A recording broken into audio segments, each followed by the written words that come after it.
नमस्कार। क्या आप जानते हैं कि कोरोना वायरस से पहले भी हम चेचक, प्लेग, हैजा, टेटनस, टीबी, रेबीज आदि जैसी अन्य महामारी का सामना कर चुके हैं। हमें कई वैक्सीन बनाने में 80 साल तक का समय लगा है। आज पूरी दुनिया कोरोना महामारी से जूझ रही है, लेकिन भारत कोरोना वायरस का टीका बनाकर आज पूरे विश्व की ढाल बनकर खड़ा है। चलिए सबसे पहले उस दौर में चलते हैं जब विश्व की पहली वैक्सीन बनी थी, 1796। ये वही साल है जब दुनिया की पहली वैक्सीन का इजाद हुआ। ये वैक्सीन स्मॉल पॉक्स या चेचक की थी, जिसके आविष्कारक थे एडवर्ड जेनर। विश्व स्वास्थ्य संगठन के अनुसार चेचक की बीमारी करीब 3000 सालों तक इंसानों के लिए मुसीबत बनी रही। Indian journal of medical research 2014 की रिपोर्ट के अनुसार चेचक वैक्सीन लिम्फ की पहली खुराक मई 1802 में भारत आई और 1827 में बॉम्बे सिस्टम ऑफ वैक्सीनेशन शुरू किया गया। 1850 तक चेचक का टीका भारत में ग्रेट ब्रिटेन से आयात किया जाता था, जिसके बाद 1832 और 1879 में बंबई और मद्रास इन दोनों जगह वैक्सीन बनाने के प्रयास किए गए और दुनिया में पहली वैक्सीन बनने के लगभग 80 साल बाद 1890 में भारत ने स्मॉल पॉक्स वैक्सीन लिम्फ का प्रोडक्शन शुरू किया। इस बीच भारत में कॉलेरा और प्लेग का प्रकोप रहा। 1983 में हॉफकाइन ने आगरा में वैक्सीन का परीक्षण किया और कई सालों बाद 1897 में देश में बनने वाली पहली प्लेग वैक्सीन का इजाद हुआ। इसके बाद पहले विश्व युद्ध 1914 और 1918 के समय में इन्फ्लुएंजा महामारी की वजह से भारत के लगभग 1,70,00,000 लोगों को जान गंवानी पड़ी। Indian journal of medical research के मुताबिक 20वीं सदी की शुरुआत में 4 वैक्सीन चेचक, कॉलेरा, प्लेग और टाइफाइड पर काम शुरू हुआ। 1907 में कुनूर में पाश्चर इंस्टीट्यूट स्थापित हुआ और 2 साल बाद 1907 में neural tissue anti rabies vaccine तैयार की गई। इसके बाद आता है साल 1948। 1948 में टीबी यानी ट्यूबरक्लोसिस को भारत में एक महामारी के रूप में देखा गया। अगस्त 1948 में पहला बीसीजी टीकाकरण शुरू किया गया। भारत में टीबी के महामारी घोषित होने के लगभग 30 सालों बाद देश की वैक्सीन निर्माता इकाइयों में डीटीपी, डीटी, टिटिर, ओपीवी जैसी वैक्सीन बनने लगी।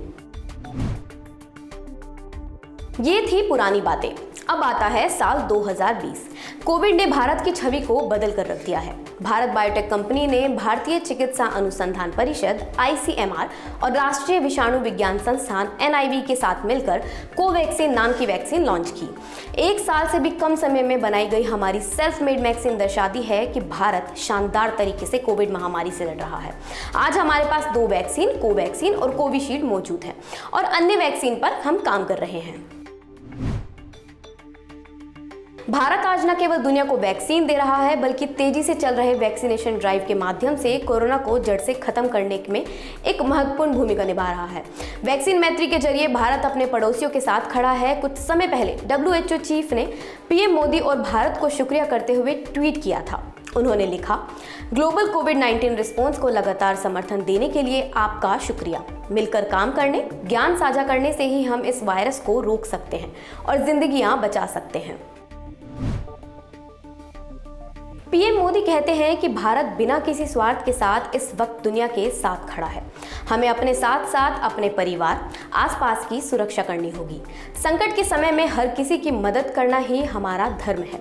वे कहते हैं, आज आप भी देख रहे हैं कि भारत निस्वार्थ भाव से, बिना किसी भेद के अपने यहां भी और पूरे विश्व में कहीं भी संकट में घिरे व्यक्ति के साथ पूरी मजबूती से खड़ा है। लाभ हानि, समर्थ असमर्थ से अलग हमारे लिए संकट की ये घड़ी सहायता करने की है। जितना संभव हो मदद का हाथ आगे बढ़ाने की है।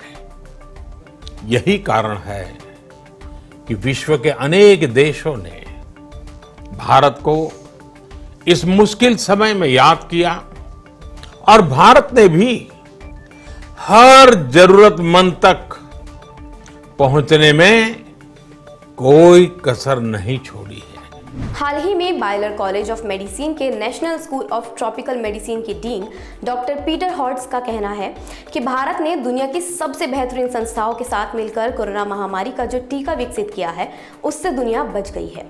वे कहते हैं कि भारत की वैक्सीन पूरी दुनिया में सप्लाई हो रही है। साथ ही भारत बायोटेक की कोवैक्सीन की डिमांड दुनिया के देशों में तेजी से बढ़ रही है। करीब 40 देशों ने कोवैक्सीन की डिमांड भारत से की है। भारत की वैक्सीन दुनिया के गरीब और कम संसाधन वाले देशों के लिए रामबाण की तरह है, क्योंकि ये सभी के लिए बेहतर है, चाहे रखरखाव की बात हो या कीमत की। भारत में बनी दोनों वैक्सीन यूरोप और अमेरिका या फिर किसी भी देश में बनी वैक्सीन के मुकाबले में काफी ज्यादा बेहतर है।